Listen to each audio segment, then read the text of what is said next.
Welcome, welcome, welcome. Welcome to Uncensored Enlightenment Talk. And you're here with your host, Grace. And we're here today to talk about it, Today, we're going to be doing a reaction video. That reaction video is going to consist of me, Grace, reacting to one of our great, how can I say, people, part of our nation, Miss Ali. Miss Ali has always been um, an outspoken speaker in the Black community, dated back all the way to 1991, the 80s. And she always talked about controversy topics that involve Black women in the way that we behave in our nation, to our Black men in society, and much more. So today we're going to do a reaction video. We're going to listen. Yes, I am going to stop the commentary in the middle and I'm going to talk, but we're going to talk about it. I'm going to give you my reaction to some of the things that she's saying that was actually said in 1991. And we want to, one, highlight, does that still pertain to Black women? Have we gotten better? Was she over exaggerating? Or are we still demonstrating toxic behavior? So as you see, the title for tonight is a reaction video brought to you by Grace. And hold on one second.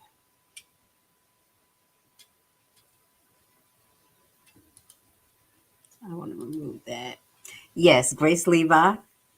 And we're going to get to it. So let's start tonight. I want to make sure that y'all can hear it. And this video was actually uploaded about 4 years ago from WFSU Public Media. So shout out to them. We're going to do a reaction video. Hello and welcome to this special edition of Vibrations. I'm Raven Geary. Today on our program, one of the hottest properties making the talk show circuit, Shahrazad Ali. An established writer indeed, Miss Ali is best known as the author of The Black Man's Guide to Understanding the Black Woman. A very controversial and, if I may say so, a very critical view of life of today's Black woman. She joins us today in our studio, and of course, we'd like to welcome you today to Vibrations. Well, thank you, Raven, for inviting me. Basically, it's your premise that the Black woman is out of sync with the natural order of things. Can you explain that? Well, it's a very sensitive subject, and certainly I believe that I have tried to approach it from a very sensitive angle. What I have actually said is that the Black woman's disrespect and rebellion against the leadership and the authority of the Black man is a direct cause of the breakdown in the Black family structure. It's not an attack on us as Black women. It's just saying that in the breakdown of any relationship, both parties have to take responsibility. And as Black women, we have been protected and insulated from any kind of examination about what our share of the responsibility is in the breakdown of the Black family. My book represents the first platform, certainly, that the Black man has ever had to air his grievances about the Black woman, because no one would ever listen to him. They have only listened to us. All right, so I want to first start off by saying, Black women, do you feel protected? In which ways do you feel protected? In which ways don't you feel protected? At the end of the day, we are very, very strong in our position. And because we are strong in our position, I believe that set a tone in society that we may not need as much help as we may actually need. Me being alleged strong Black women, it is times where when we make ourselves vulnerable, you find yourself in situations where people are taking advantage of you or taking your kindness for weakness, as well as we have to highlight. They say allegedly that Black women have been coddled in the Black community, but we have not, because we have suffered the same abuse, but different, but parallel to our Black men. We have been given a little boost in society, as I talked about, being able to, one, enter the workforce more readily, not being the first primary target of, how can I say, the judicial system, but we are a target, as well as being subjected to having to always or most of the time raise the child when the father has an option. And this is just what I seem to see how society is set up. So let's continue to listen. I just wanted just to start off by giving y'all some good commentary because we're going to talk about it. We need to talk about it. We need to have these higher level conversations even now because we have a lot of minstrel shows and it's not a problem. Like I tell people, it's fine. We can laugh, we can joke, we can kiki, but there is a time and a place for everything. And when are we going to take some things seriously? And what prompted me to play this tonight was the actual Tory Lanez and Megan the Stallion child. There's many flaws on both of those individuals' behaviors, the way they approach life, the lying, the deceit, bad behavior. So it is responsibility that needs to be taken on both sides. But us as brown melanated women, I think that we have to solidify our position much more because once we get our mind right and understand what it takes to build a nation, our men will not have no choice but to get aligned or to go with Susie. We'll talk about that. So let's continue to play the video because we got a lot to show. We got a lot to show. Can you tell us a little bit about the book itself? What brought you to this point of having to sit down and use your pen to write this book? Well, actually, it was my first book. In 1985, I authored How Not to Eat Pork or Life Without the Pig. And at that time, I was going around doing what I was calling Get Off That Hog lectures. And during my travels, I noted that I would take the microscope and show people how you can't kill the trichina worm in pork by cooking it. Heat was not destroying the worm, and I would show them, the difference, and demonstrate how FDA was now using radiation to try to kill the worms in pork because cooking was not working, which is what we had always been told. And during that time, a lot of black men were in agreement to get off eating pork. They wanted to change their eating habits, and they were happy to find out some information that might possibly save their lives. But it was black women who were the most adamant, who refused to change meal planning techniques, seasoning food, cooking techniques. And so I said, it's interesting. I said, if we are refusing to provide the black man with the proper physical food when we know that food is what sustains life, then what else are we withholding from him? Possibly there's some other areas emotionally, spiritually, psychologically that we are affecting his behavior by what we do or what we withhold and refuse to give. And that led me to try to find out. We've always heard that the black man leaves the black family, abandons his woman and children, won't take care of the children, won't work, stays out all night, turns into a drunk, takes drugs. We've heard a lot of negative things. Most of them are true. But I wanted to find out what happens before he gets to that point. What leads up to the breakdown? We've never gone back to try to find out what happens in the relationship between the black man and a black woman that makes him go off and do all of these bad things. To assume that this is just normal, natural behavior for black men would be to assume that he is naturally bad. And I do not believe that the man that God gave to us as a mate is a naturally bad person. And so I wanted to try to examine what goes on with him. What's his side of the story? Did We've a never black examined man it. All right, so I want to stop and I want to give some commentary because she said a mouthful. And she said some things that made me feel a little bit tight, but then she said some things that really made me smile and really realize, too, as well, that at the end of the day, not really realize just now, but what I want to say is that we are the immediate hands that are put on our kids as Black women. And what she's saying is pretty much right. Before we can judge a book by its cover, we need to read the book. We need to get into the book. And the book always starts at chapter 1.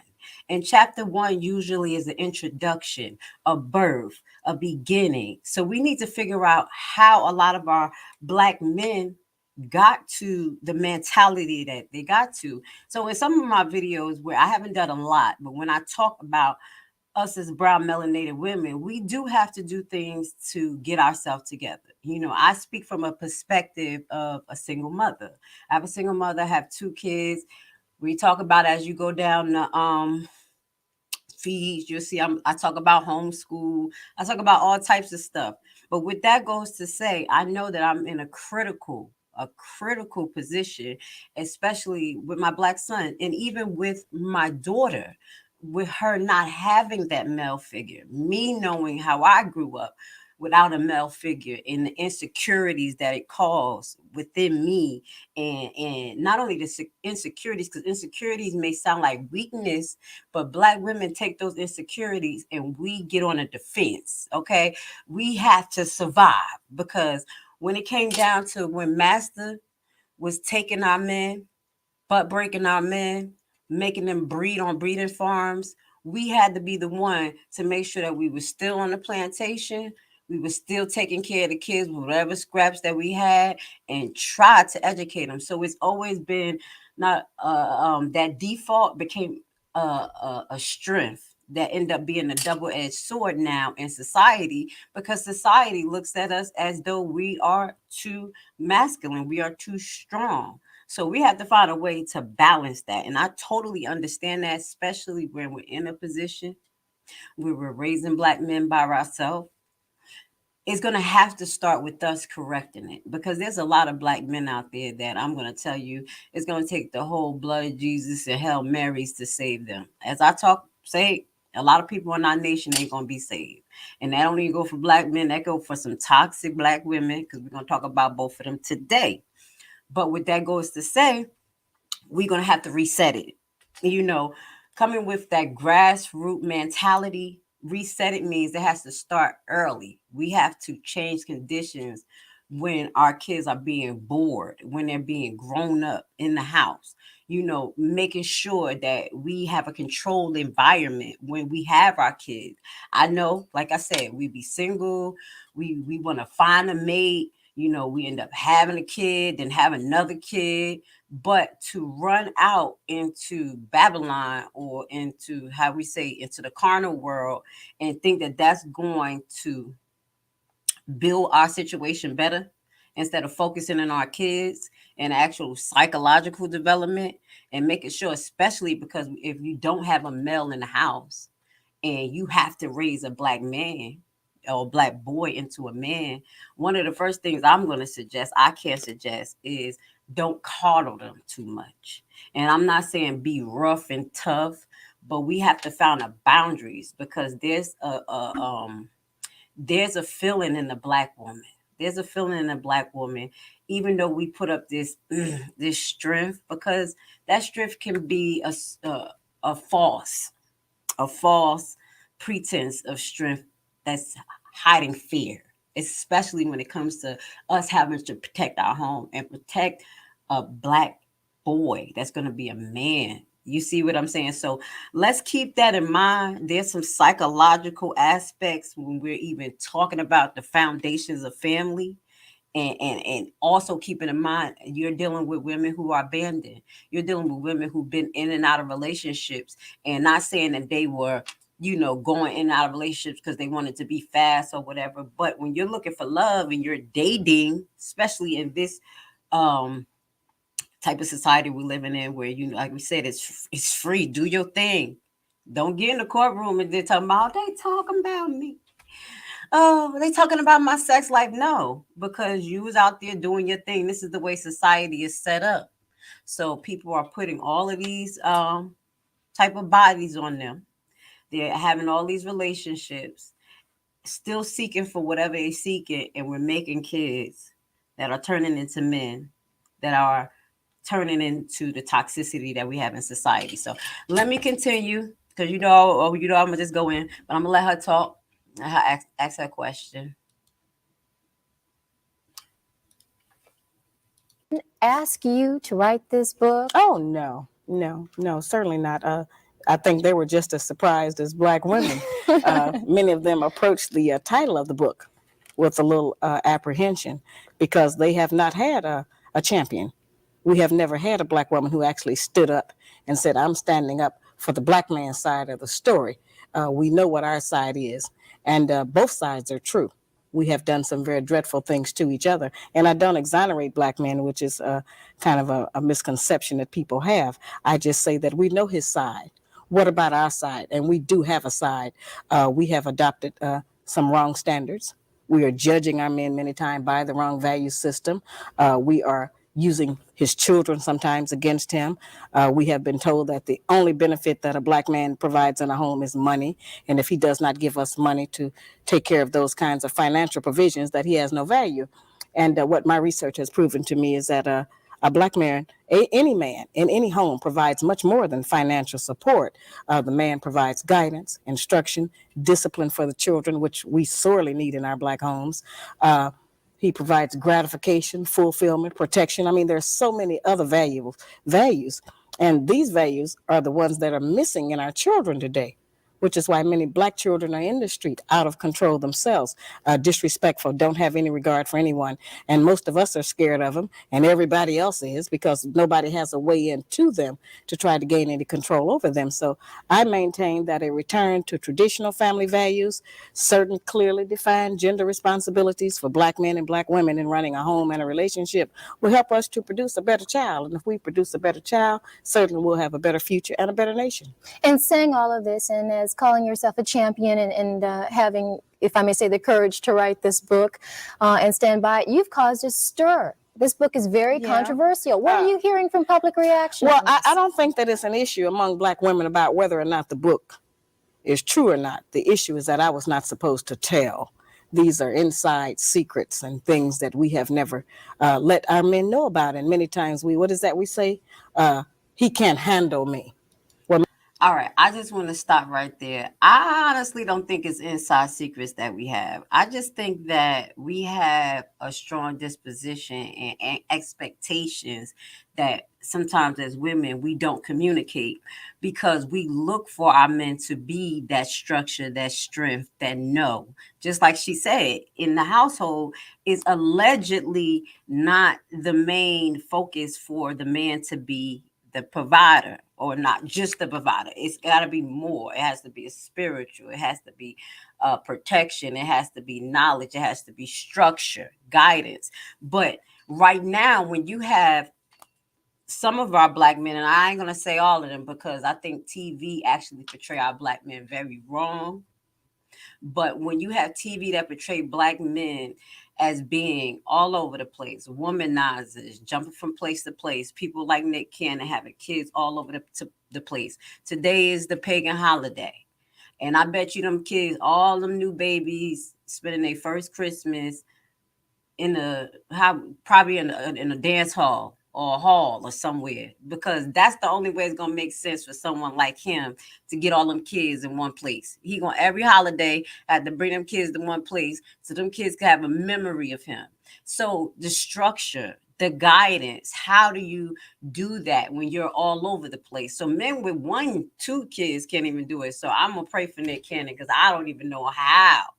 He when it comes to alleged, having some common sense, I would think that he needs to know the importance of being a father and being there for a child.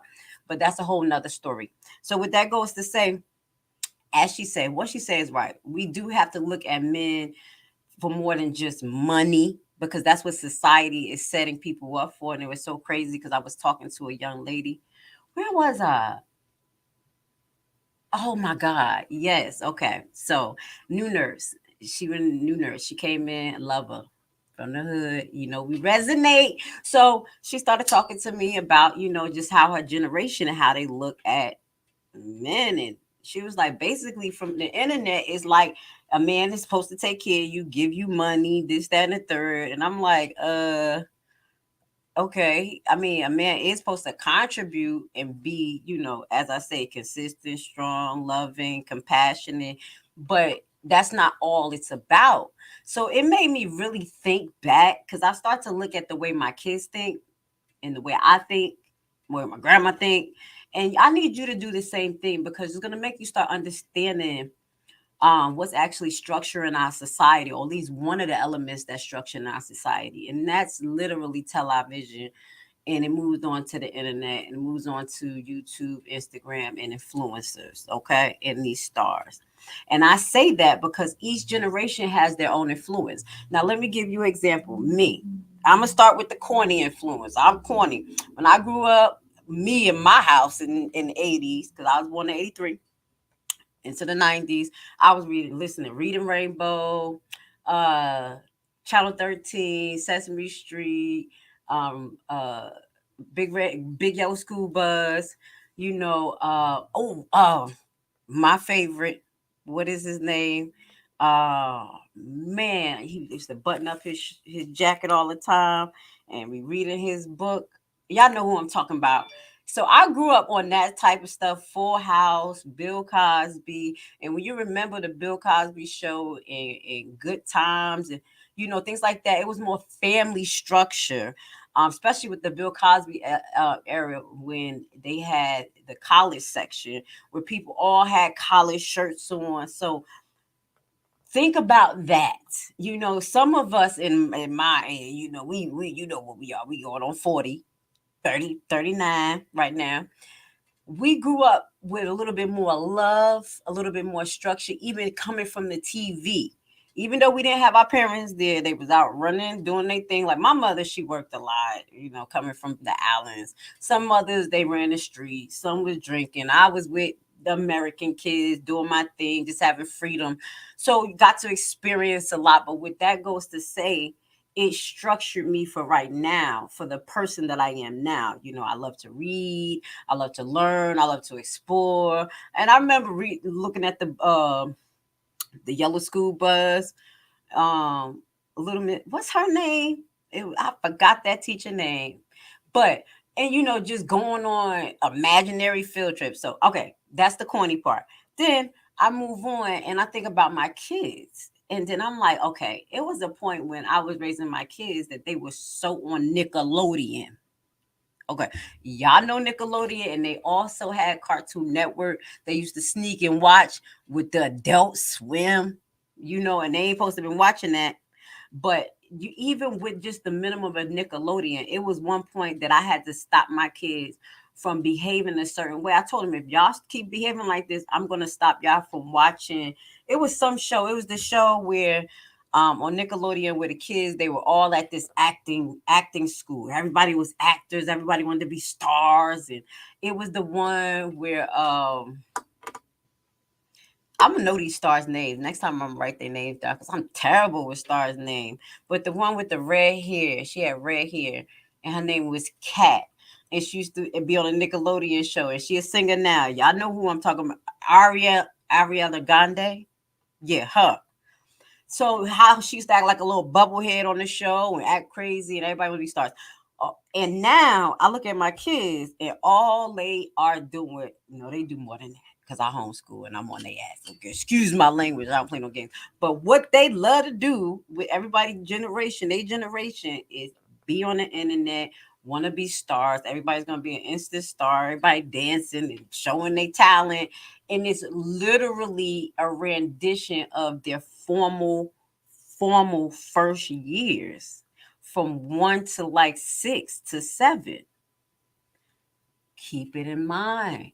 Keep this in mind. So if you have our young black men that's in unstructured households from the age of 1 to 7, let's just to say mama not home, and they may have to raise themselves, but they may not be responsible enough, sneaking kids in the house, drinking a little bit, playing a little bit, bringing girls in, starting to get in trouble because mom not there, there's nobody else to help. These things start to be embedded early, these behaviors. And if mom is not able to check it with the community resources and behaviors that she's reflecting, that she mean business, and dad's not around, this is when the cycle starts.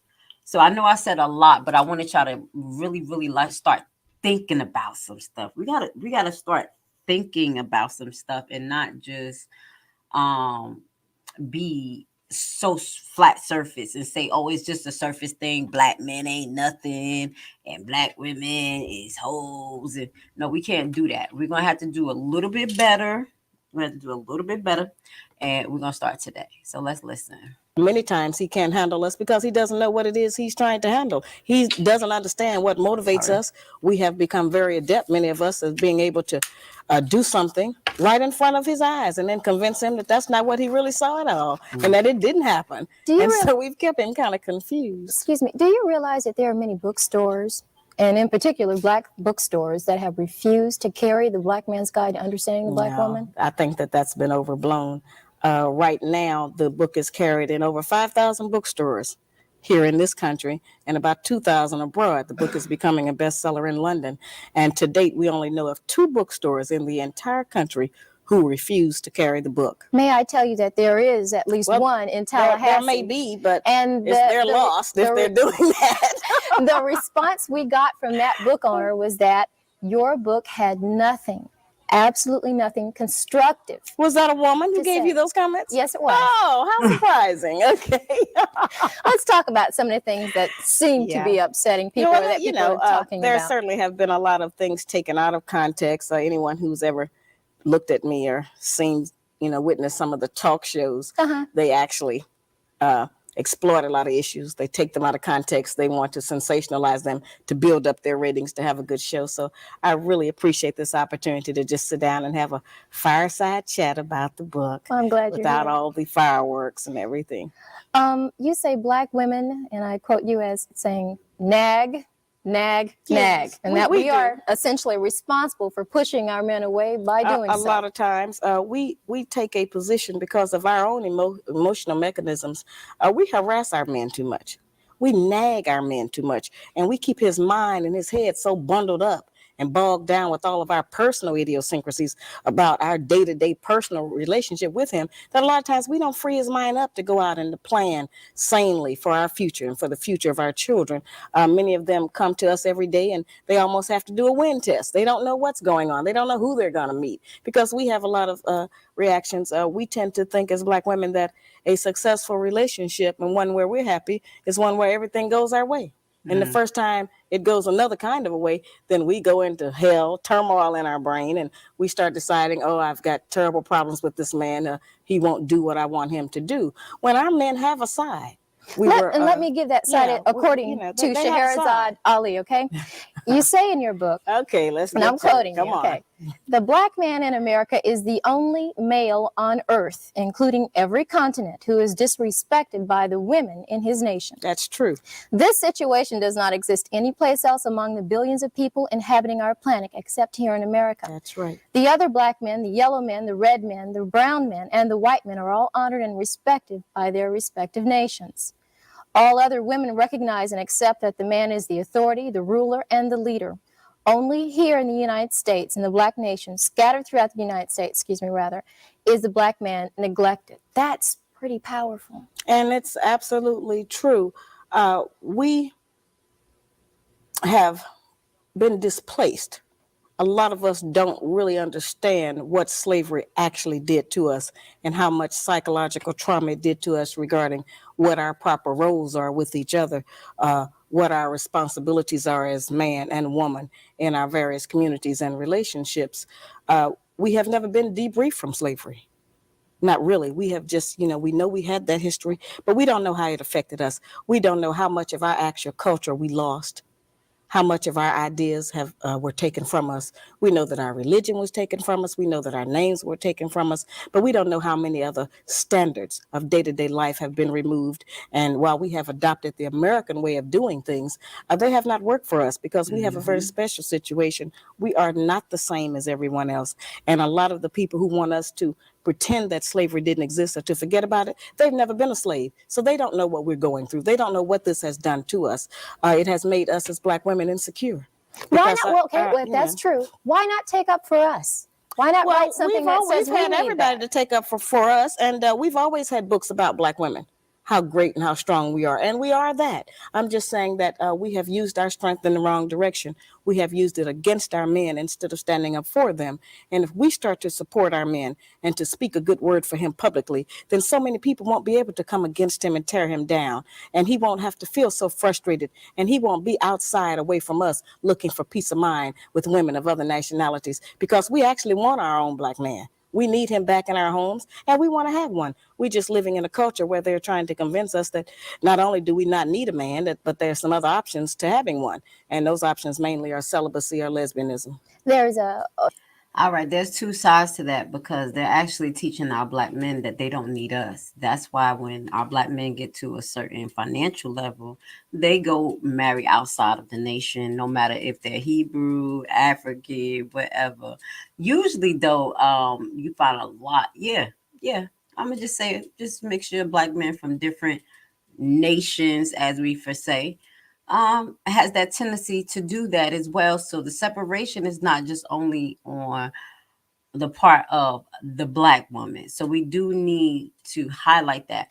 So when she says, this is what I wanted to ask her, when you say you have to love and honor and don't nag your husband or boyfriend, how do you communicate with someone when you ask or you have certain responsibilities that's due and they tend to forget, don't do it, or have to make you big as a woman?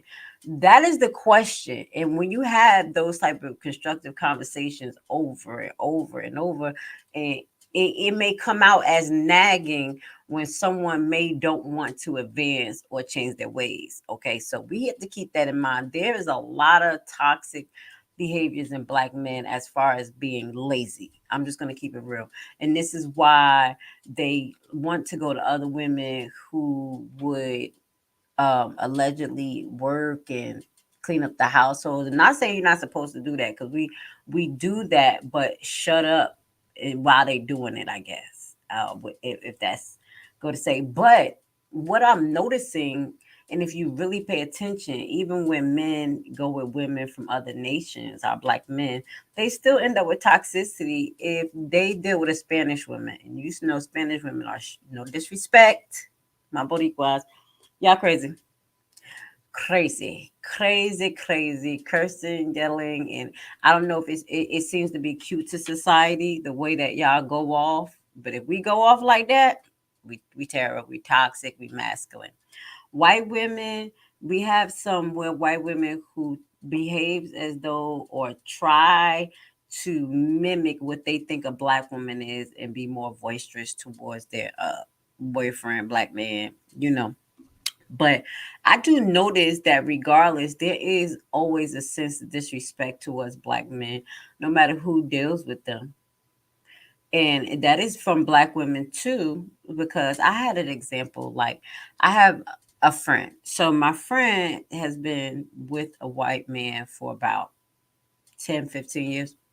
Um, I don't know if she totally love him because it's like they been engaged now for 5 years. Now working on kid number two, and they took about 7 years to make kids.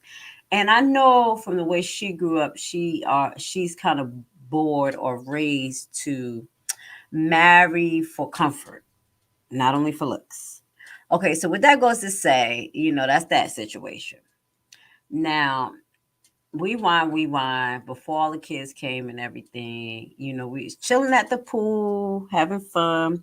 She had her ex come by because her ex owed her some money. I don't know for what, but the way she communicated with him was so remarkably different from the way she communicated with her Caucasian boyfriend. It was ridiculous. It was ridiculous. I never saw it. It was like literally when she was talking to her ex, like, I don't care, I ain't beat, you better give me my money, da da da da.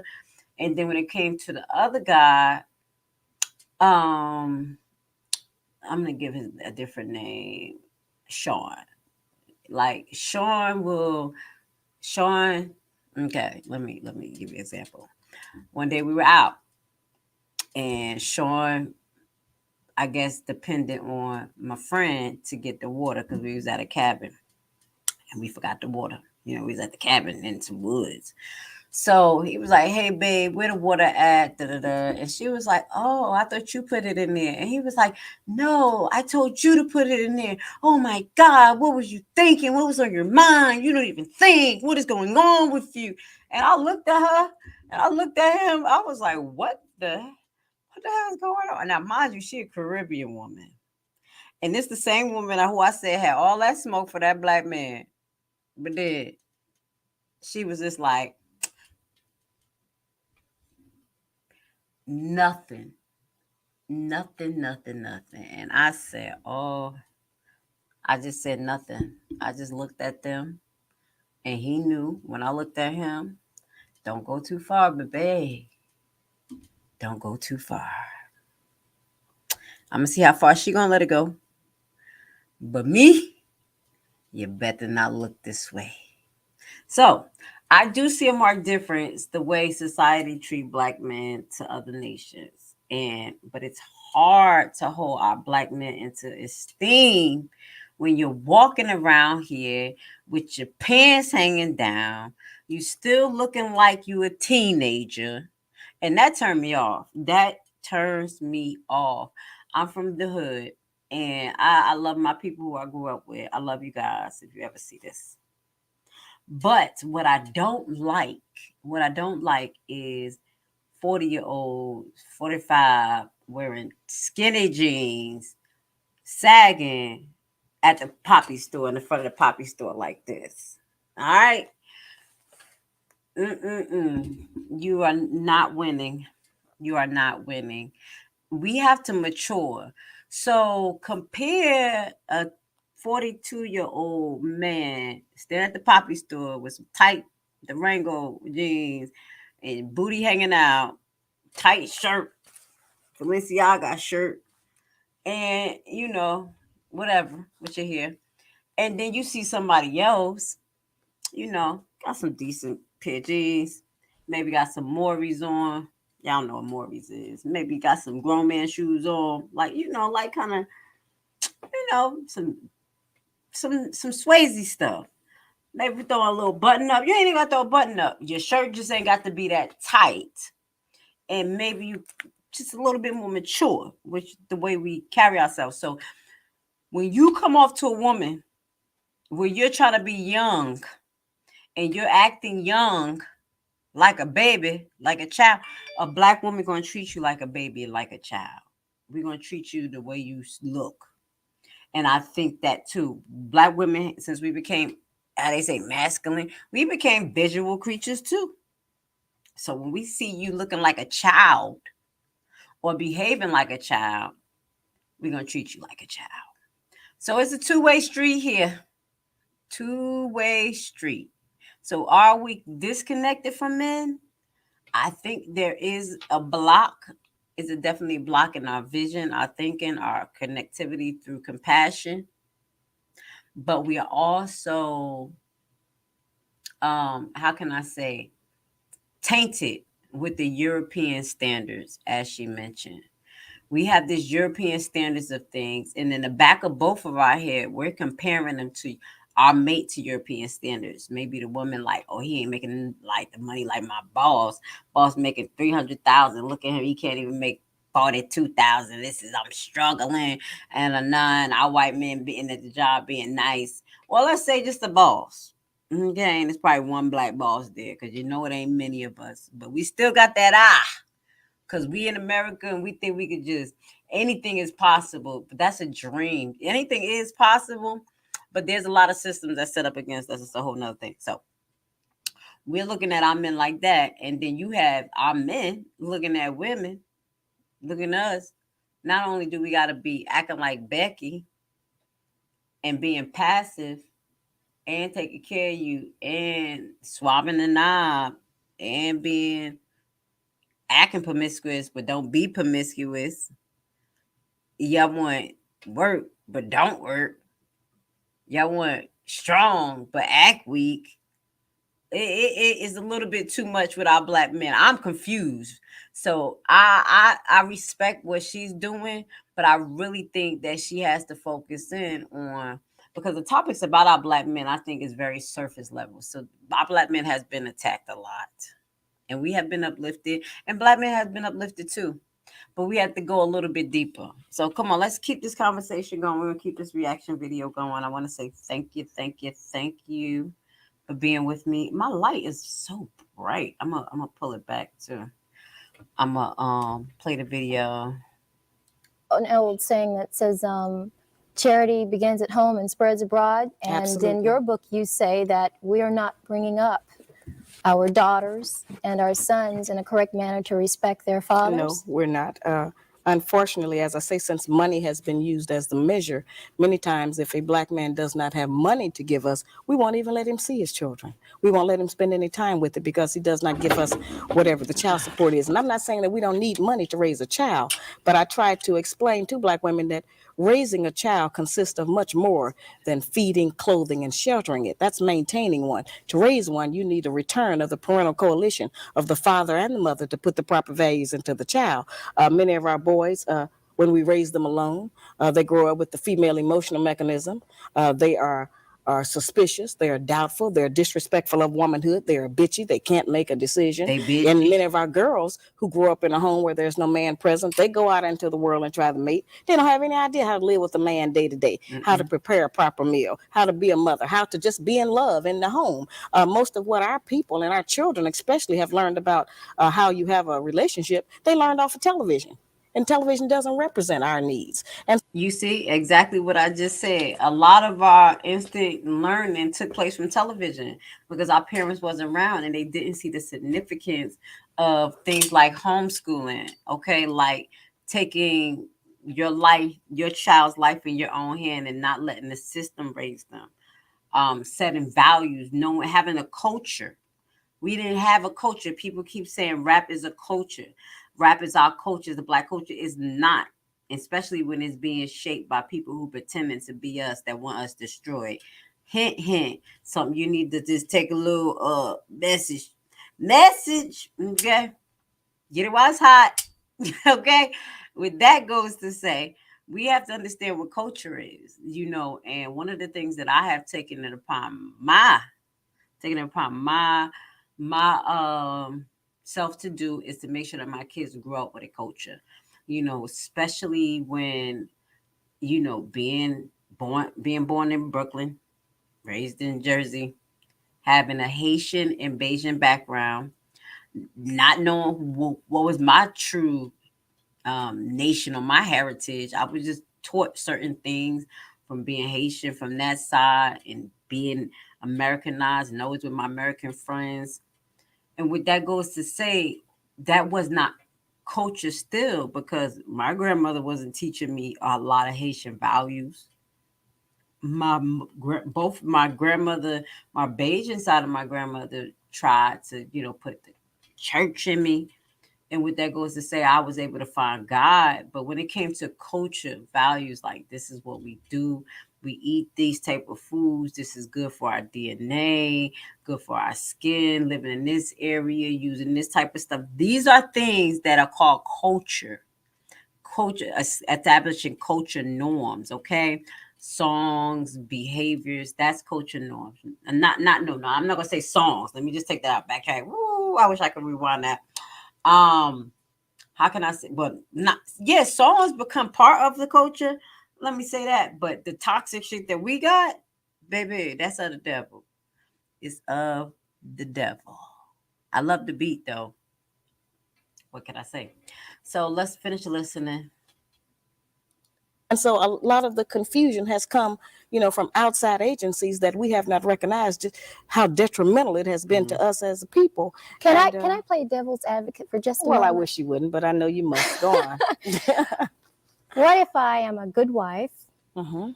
His home is clean. Mm-hmm. His kids are fed. Listen to that. I'm making sure they're well educated. I help them with their homework. I'm a good lover in bed.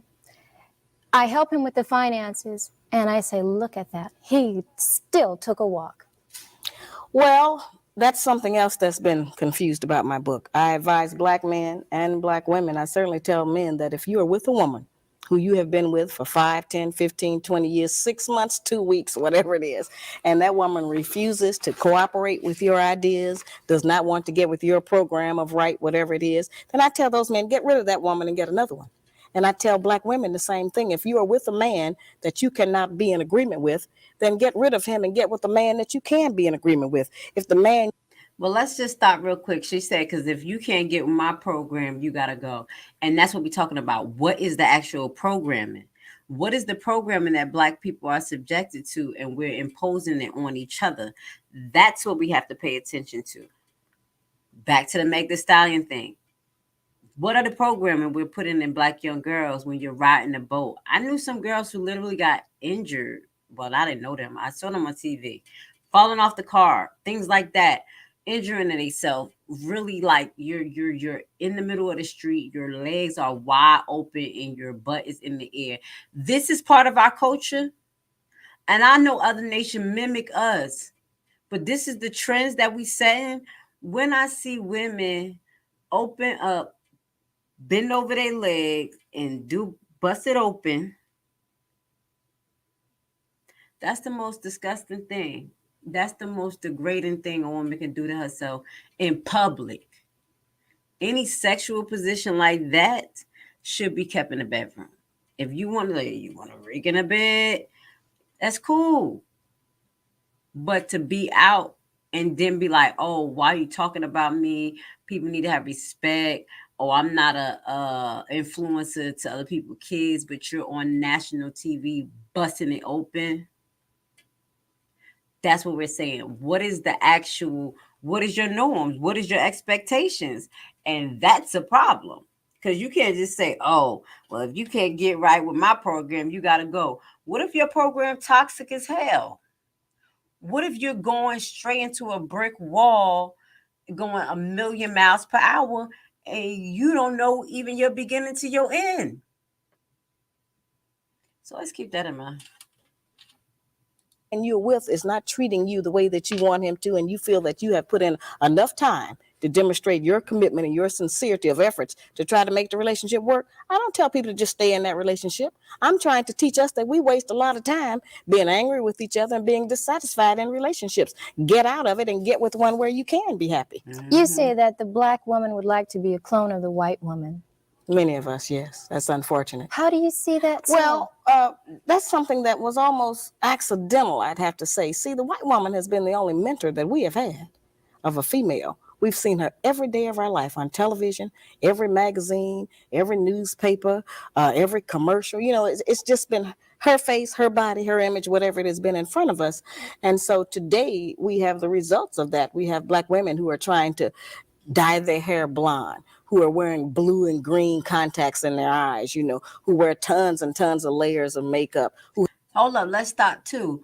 Who literally let other women from other nations take the shape of our body, enhance it on them, and then think that we had to enhance our own bodies more. They took our shape of our body, enhanced it on them. I'm rewinding a statement. And then we looked at them and wanted it to look just like the way they look when they was trying to mimic us. That was like putting on them dresses that they was wearing back in the day. You know, them big old dresses with the fake butts. They was doing it back then because they didn't have the surgeon. She right about that. You cannot say that. And it's sad. It's the truth. And society has pushed that on us. And it's not, I don't think subconsciously we just wanted to be like white women, white women. In some cases, we've been literally pushed, especially when we go into the workforce, um, wearing our natural hair. We can wear it now, but you already knew that's been a topic for years. Braids, things. We're still making braids a norm to wear it anywhere. Nobody sees that's an issue. So with even society having a foot on the Black woman's neck, because we gotta highlight the deep. The deep. This is why this is uncensored enlightenment talk. Let's get enlightened.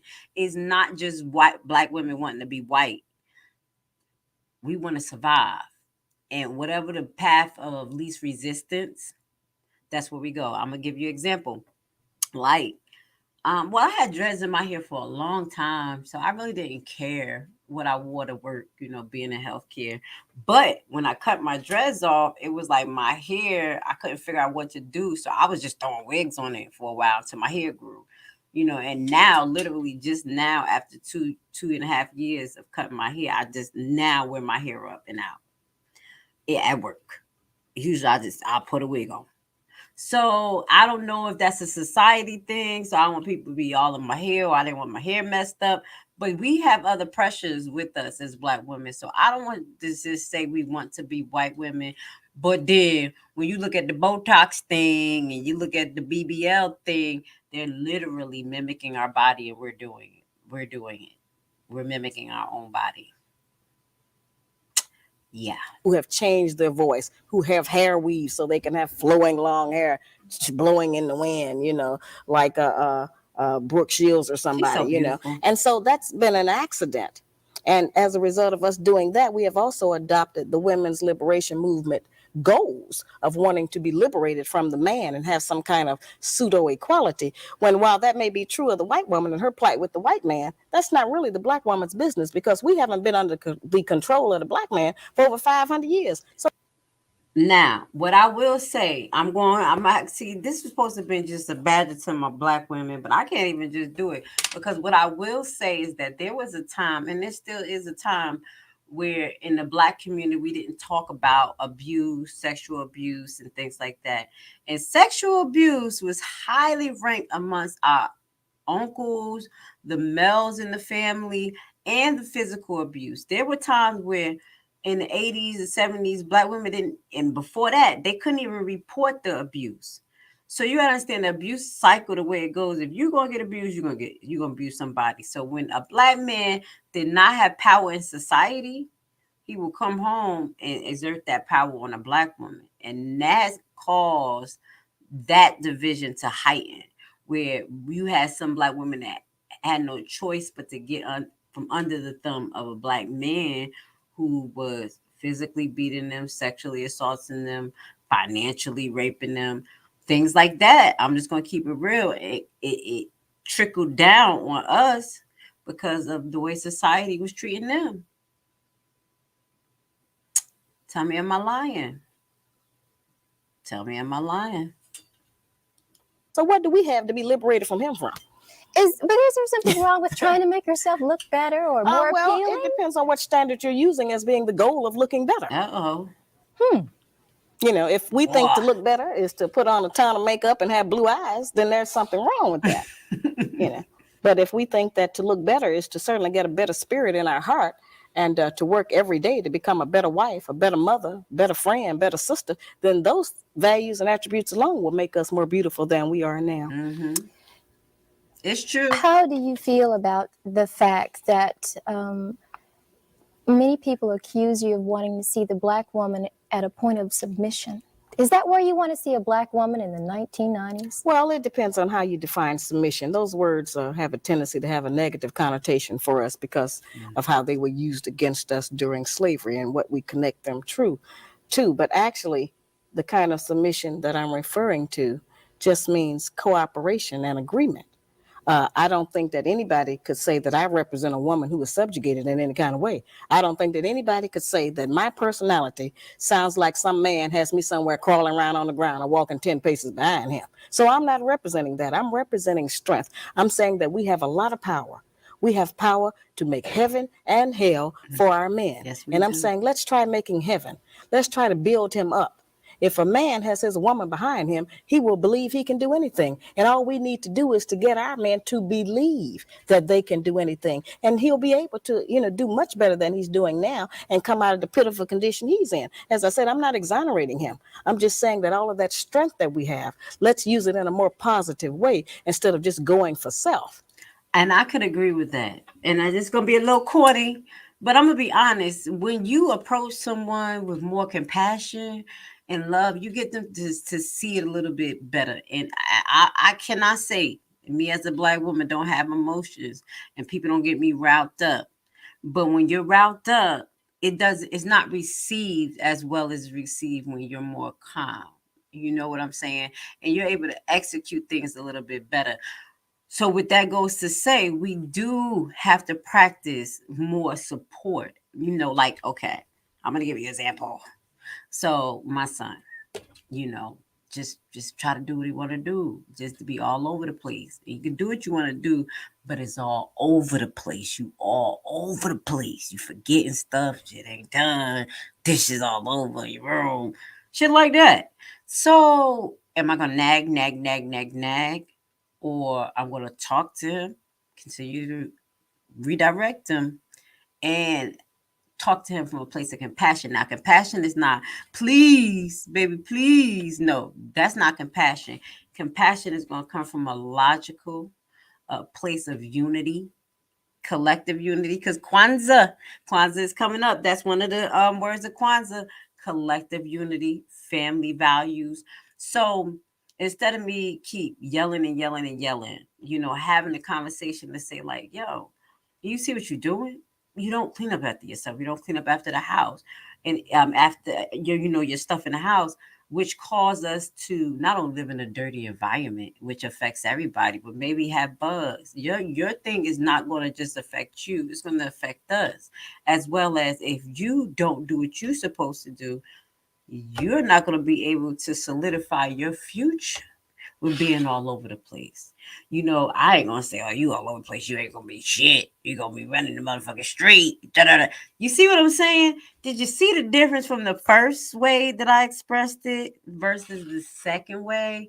The second way sound more like nagging, and I know it makes us want to say that because after 1,000 times you saying the same damn thing, because society is outweighing what you saying or your communication that goes with your man too. You could be talking about an issue and then he go out and cheat because society pushing it. And you come from a place of compassion and family values. And if you can't talk to him from there, I don't think it's a good idea to stay in a relationship with men who cheat, and especially with women who are emotional, because you know what happened. You know what happened. So I mean, a lot of these women don't even care no more. Though these young girls, they be like, whatever, we can share them.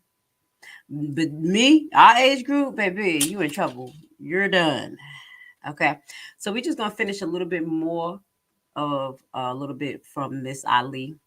I'm gonna share the link at the bottom of this reaction video because this is actually an hour reaction. And I got a lot to say.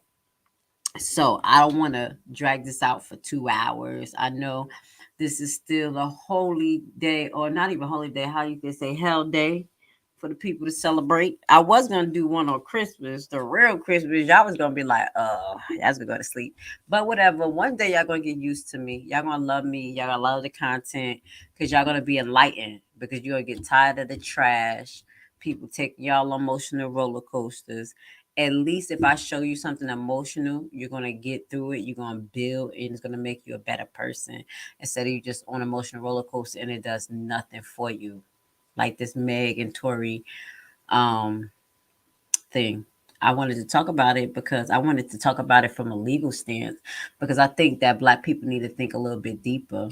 That man, I hope he don't get 22 years for that, but we ain't gonna talk about that. I mean, at the end of the day, 22 years, and the man that robbed everybody with the Bitcoin is only facing what, 12 billions of dollars, and out of jail right now. Only in there for a couple of days. Billions. I know it's a white collar crime, but regardless, Tory didn't kill nobody. But that's a whole nother story. So let me get a little bit more from Miss Ali, and we're gonna start to end off the broadcast a little bit. Nobody told us that all of that being my own person and I'm independent would lead to separation and loneliness. But that's what we had to trade for that. In order to have certain kinds of success, we had to give up the man because we can't find a man who will compete with us on that level. As I said, we say he can't handle us. He's intimidated by the fact I make more money than him. I think that by judging our men on how much money he makes, we have lost a lot of good men. Because as black women, if we decide that all of us are going to just determine whether or not we're going to have a man based on how much money he makes, then well, none of us have no man. But Because most black men don't have no money. Thank There you. are many men Not a out lot Most of of them money. There are many men out there who don't want a woman That's absolutely true. who is not gainfully employed. That's Just true. works both ways. And one of the things that I have always explained about that, Raven, is that for my lectures, which you know I do all over the country, so I can give Black people some ease and take some hysteria out of our communities that the book seems to have caused. I have security guards, not because of Black women. We're gonna do just what we do. We're gonna fuss and we're gonna cuss or do a little something, you know. But I have it because of Black men, because the Black man's guide to understand the Black woman puts the Black man on point. And it reminds him what he has allowed to happen to his woman and his family. Many Black men become intimidated. They don't want to take responsibility for their women. They don't want the challenge. They don't want to be put on point. So they become overwhelmed. And it's them that go off. That's why I have security, because most men know that this book puts the Black man on point. It just talks about what slavery has done to the Black woman, but it's really telling him what he has allowed to happen. Let's go. Baby, that's a heavy hitter right there. That's a heavy hitter right there. So I know I've been on for about an hour. I want to say thank you for being here with Grace Levi. I'm going to actually share the video with you guys at the bottom. I said a lot.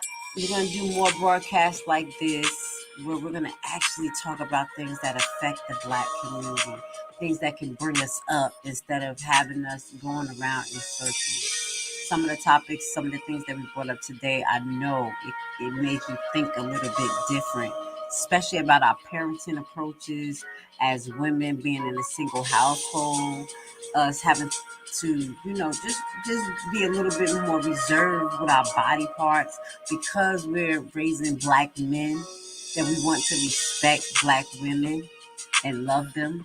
But if they see us out there all over the damn place, men in and out, knowing that ain't Uncle Joe, Uncle Blow, what do you think they're going to think about women? That hurts them. That hurts a young Black boy to see men coming in and out of their mother room. They hurt. They don't know why they hurt, but that's a problem. So we're responsible for destroying our young Black men as well and raising these men to hate us as women and be wild like someone like Tory Lanez that can literally bust guns in the air, whatever, have a gun around, and then we have a woman that's raised with low self-esteem that she would sleep with men behind other women. Then you have another woman that's so emotionally liable and so, I'm not gonna say emotionally liable, so easy to be manipulated by another friend because she needs friends, I guess. Allow that friend to talk her into relationships and then realize that this wasn't my friend. We have to be taught values and not be so desperate as women as well. Growing up without a father, that's what we do. We look for comfort friends and all types of stuff, and we end up in toxic relationships like that. So I just broke down a little bit about those three individuals.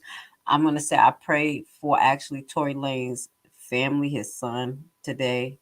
That's hurtful. I don't, no matter what, guys, we should be able to govern our community. We should be able to make better decisions about what we do as a nation. Some things should stay in our nation. I know the Popos got called on that and all that stuff. It couldn't stay in our nation. But we have to have an approach like that because when we let the others decide what the punishment is, the punishment becomes very exacerbated. And if you compare our sentencing as brown melanated people to other nations, it is far and beyond. And that's some of the things we're going to do here on Uncensored Enlightenment Talk. I am so grateful for the ones who peeked their head in. We're going to continue to build this channel up. Please just like and subscribe. You're here with Grace Levi. Like the shorts that I put up. I'm always coming. I'm always getting some good stuff to send. So I want to say thank you for being with me. Thank you. I appreciate you guys. And I'll be popping up soon. I may pop up tomorrow. You never know. You never know. I'll start singing to y'all. I got my velvet on for Christmas. Even though I don't celebrate Christmas. I just got my velvet on. Tomorrow's Kwanzaa, y'all. So we're going to be celebrating Kwanzaa. Kwanzaa, the first day is unity. Okay, so we're going to be doing unity tomorrow. I'll probably make a post. I know y'all don't care, but I'm still going to make a post, baby. I need to get my camera right here. I'm gonna get it back. I'm gonna get it together. I love you guys. Have a great, great day.